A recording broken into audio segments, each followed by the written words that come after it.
Yo guys, Avocadex here.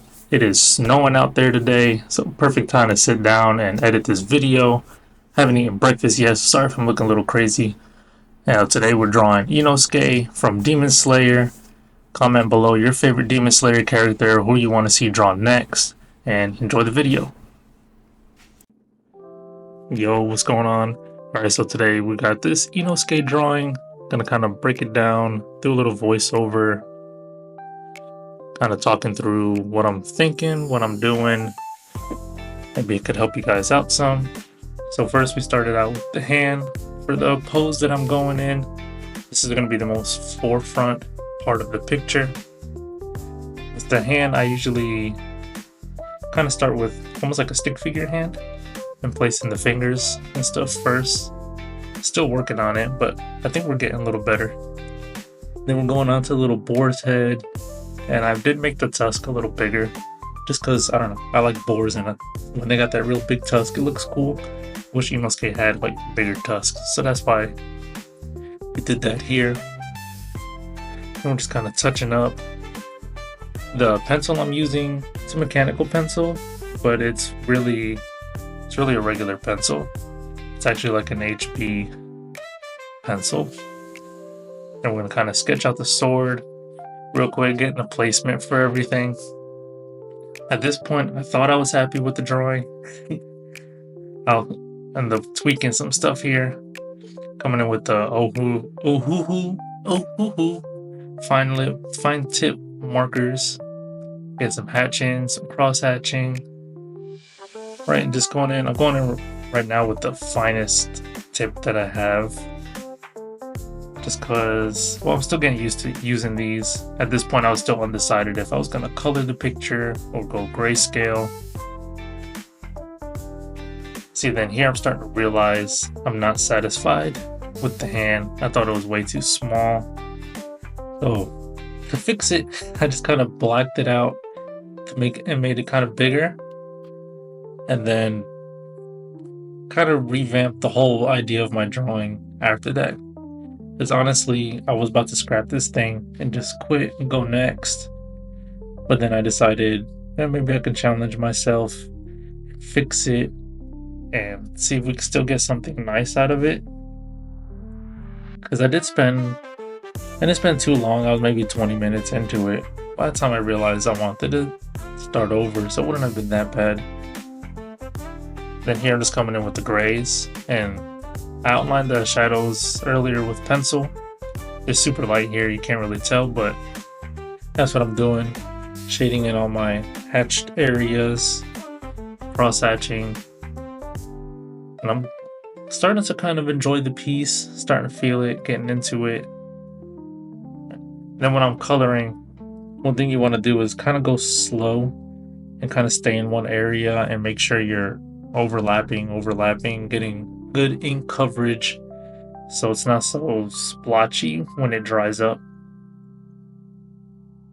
Then I'm coming back in with a thicker tip marker, kind of adding in some shadows, tightening up some lines.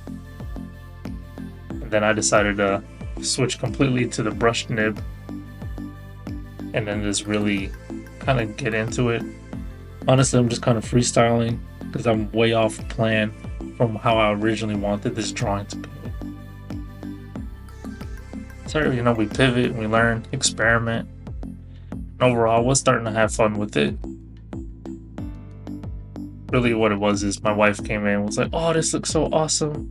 Are you recording this?" And I'm like, "Yeah, but I was about to throw this thing away." So she kind of encouraged me to stick with it. Alright, now we're just getting in some details for the fur. Honestly, just randomly throwing in hairlines. Then I did grab a slightly lighter gray. I did also ordered some new markers. They'll be here probably a couple of weeks. I ordered the Ohuhu markers. What I'm using now is not. I don't even know what brand. It's literally called Art Marker.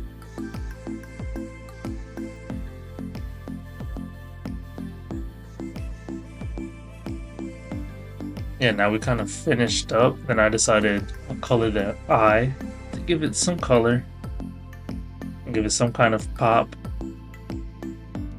Alright, so I'm going in with the lightest blue first, slightly working my way towards darker colors, then coming in with like a azure color, turquoise. I'm trying to really work that in, blend it, doing little tiny circles. And to get that crazy Inosuke eye. Then for the background, wasn't really sure at all what to do. Really need to work on my backgrounds. And then here I'm just kind of going in with slightly darker shade of gray. And then I was gonna start going in, and then I realized I may be overworking the piece. Or since I was already kind of going in without a plan, I didn't want to do too much, because part of it is you can keep working on a drawing until you way overdo it and it ends up getting messy.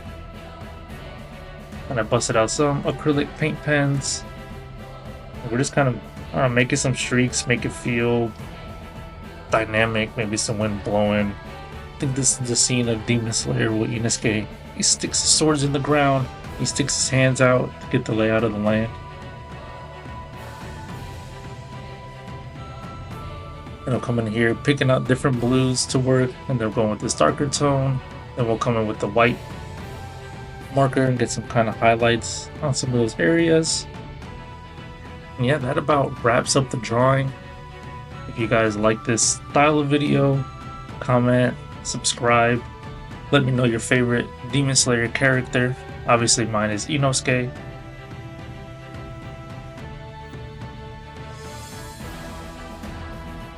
Just hitting the final touch-ups. Thank you guys for watching.